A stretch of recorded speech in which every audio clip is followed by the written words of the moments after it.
आइए प्यारे बच्चों, मैं विराम फिजिक्स की क्लास 12 में आज बहुत ही इंपॉर्टेंट बिंदुओं पर चर्चा करूंगा जो बायो सेवर्ट के नियम से रिलेटेड है।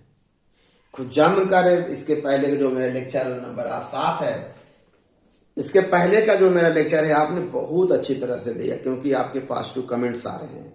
ओके प्यारे बच्चों, आइए जल्दी से सिखाते हैं कुछ निष्कर्ष। पहला जो निष्कर्ष है ये धारावाही चालक है प्यारे बच्चों, और इस धारावाही चालक के सीध में बिंदु P है जहां पर आप चुंबकीय क्षेत्र निकालना चाहते हो। क्लियर हो गया? तो अगर यहां चुंबकीय क्षेत्र निकालना चाहते हो तो आप लघुखंड बनाओगे। आपने लघुखंड बनाया dl और बिंदु P को जो मिलान है दूरी r, इनके बीच का कोण या तो थीटा हो, थीटा 0 होगा या तो कितना होगा 180 अंश। जब 180 अंश लिख देंगे तो इसका मतलब ये पूरा क्या हो गया, साइन 0 मान 0। तो इसका मतलब यदि धारावाही चालक के सीध में बिंदु P होगा, इस दशा में उस बिंदु पर चुंबकीय क्षेत्र का मान 0 होगा।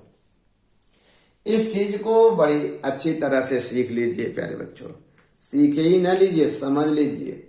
नहीं तो जब आप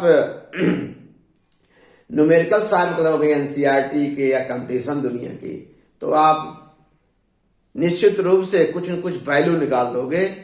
लेकिन अगर धारावाही चालक के सीध में पॉइंट रहेगा, तुरंत आप क्या लिखना है, 0 लिखना। आइए एक एग्जांपल द्वारा हम स्पष्ट कर दूं।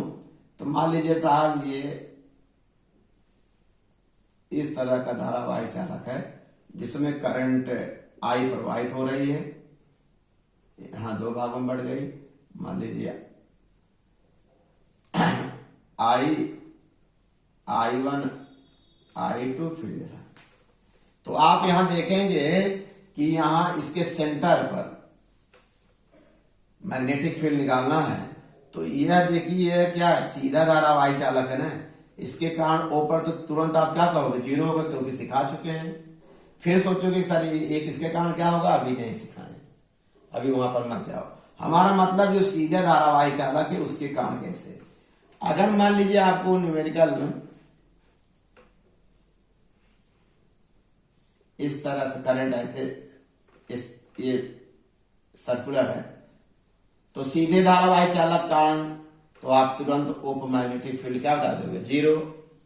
फिर आपके दिमाग में कोई क्रॉस क्वेश्चन नहीं करे भाई, अभी इसकी चर्चा ही, इसका टॉपिक पर चर्चा ही नहीं की है, तो उस पर सोचिए मत। अभी सिर्फ हमारा उद्देश्य है धारावाही चालक के सीध में अगर बिंदु रहेगा उस पर चुंबकीय क्षेत्र आप तुरंत 0 बताओगे क्योंकि थीटा 0 हो जाएगा।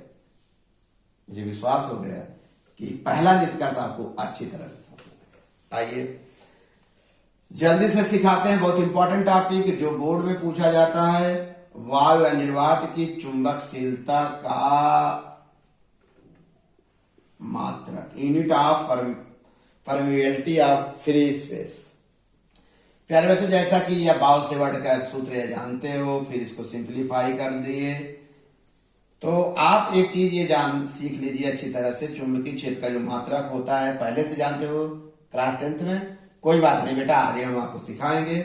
जान लीजिए यहाँ न्यूटन प्रति एम्पियर मीटर होता है, ये सीखना होगा। इसी को टेस्ला कहेंगे, गास कहेंगे, लेकिन आगे भी बात बताएंगे।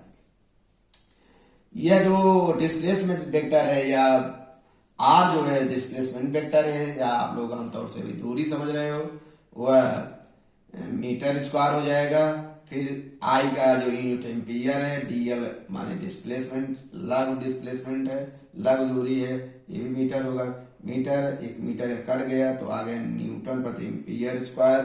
प्यारे बच्चों, एमकेएस में लिखोगे तो किलोग्राम मीटर प्रति सेकंड स्क्वायर और प्रति एम्पियर स्क्वायर ऑलरेडी है, यह हो गया एमकेएस पद्धति में। जनरली आप लोग इसी को कहते हो।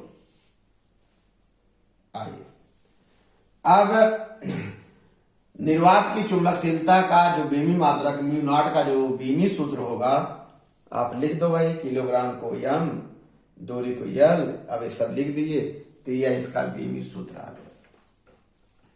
प्यारे बच्चों, ये जो हम अगला जो पॉइंट हमारा है, यह म्यू नॉट का मान तो जान लीजिए 4 इंटू 10⁻⁷ न्यूटन प्रति एम्पीयर स्क्वायर। अगर इसको बटा कर देंगे तो यही बात हो जाएगी, कितना हो जाएगा, mu naught upon 4 pi equal to 10⁻⁷ newton प्रति एम्पीयर स्क्वायर। न्यूमेरिकल के लिए बहुत इंपॉर्टेंट है और आज के बाद आपको तैयार ही रहेगा। आइए प्यारे बच्चों, सबसे जो लास्ट हमारा है, ये आपको पता है कि बायो सेवर्ट का जो वेक्टर फॉर्म है यह है बेटा, जानते हो इसको कहते हैं माड ऑफ वेक्टर आर। अब इस चीज को हम क्यों सिखा रहे हैं, इसको आपको समझना होगा। आइए जल्दी से बता दें प्यारे बच्चों, आपका लेवल ये है, इस लेवल पर आपसे सवाल पूछा जाता है। इसका मतलब आप है यह वैल्यू दे दी जाएगी आई जे के पदों में, आर की वैल्यू आई जे के पदों में दी जाएगी, तब आपको पूछेगा वेक्टर डीबी या चुंबकीय क्षेत्र का मान, फिर उसको आपको आई जे के पदों में लिखना है। इसी पर आप देखेंगे बोर्ड में भी, चाहे जो भी बोर्ड हो प्यारे बच्चों, और न्यूमेरिकल ले लीजिए कंपटीशन के, 1-2 नंबर बायो सेवर्ट के वेक्टर फॉर्म पूछे जाते हैं, इसलिए अच्छी तरह सीख लीजिएगा। आपको हम सिखाए हैं, ये तो माड है बेटा, इसको निकालने का तरीका जो क्लास 11th में बताए थे, डिटर्मिनेंट फॉर्म, इसको तुरंत ऐसे लिखेंगे। अब इसकी कहानी पूरी आपको पता है। इसको हम क्या, आई जे के लिखा जाता है। इसका जो कंपोनेंट फॉर्म जो होगा, मान लीजिए L1 L2, माने जो आई जे के पदों में लिखा मिलेगा आपको, तो उसका आई का गुणांक मान लीजिए हम यहाँ माने हैं L1 L2 L3, आई का गुणांक L1, जे का गुणांक L2, समझ रहे बेटा ना, और के गुणांक ये हो जाएगा। सब पे कैप लगा है प्यारे बच्चों। फिर ये जो पोजीशन वेक्टर है ये भी आई जे के पदों में दिया जाएगा, तो इसके जो कंपोनेंट आई का कंपोनेंट जो कोफिशिएंट होगा वो R1 होगा, जे का R2 होगा, के का। इस तरह से आप तुरंत क्या करते हो, आपको सब सिखा चुके हैं। यहाँ लिखते हो प्लस आई, जल्दी से सीख लो, सीधा इसका गुणा इसमें, इसका गुणा इसमें, इसका इसमें कर, आपको पता है यह 0 हो जाएगी, यह 0 हो जाएगी, याद है ना। चलिए तो क्या करते हो, हम बता चुके हैं, शॉर्टकट में जल्दी से बता दें। जैसे आई लिखते हो तो ये 0 ये 0, तो सीधा हो जाएगा L2 R3 minus R2 L3। अब ये प्लस लेते हैं, याद करिए माइनस ए प्लस माइनस जे, जल्दी से बेटा जे लिखते हो तो ये 0 बचेगा, सिर्फ दिमाग रखिए, जे लिखोगे तो ये सामने वाला आमने सामने 0 हो जाएगा, सिर्फ बचेगा ए और ए, सीधा लिख दीजिए L1 R3 minus R1 L3। इसी प्रकार के जैसे के लिखोगे तो बेटा ये 0 बचेगा, ये कोष्टक में लिखो L1 R2 minus R1 L2। ये हम आपको सिखाए हैं। डिटर्मिनेंट आप अच्छी तरह से जानते हो, लेकिन जो हम बताएं ये इस बीच से लगाइएगा, परीक्षा में सवाल जल्दी से सॉल्व होगा, कंपटीशन में ये डिटर्मिनेंट बेट से ये हल होगा। बायो सेवर्ट वेक्टर स्वरूप का ये बहुत ही महत्वपूर्ण निष्कर्ष है, इसको अच्छी तरह से सीख लिए ना बेटा। पहले हम सिखाएं आई लिखें तो ये 0 पूरा आमने 0, ये सामने 0, सिर्फ इतना बचा, इसका कर लिए। जब के लिखे समझ गए ना, अच्छी तरह से समझ गए, लिख लिए हो ना, ठीक है अच्छी तरह। ओके बेटा, बहुत ही अच्छी तरह से हम बायो सेवर्ट के निष्कर्ष को बताए हैं, निश्चित रूप से आपको अच्छा लगेगा।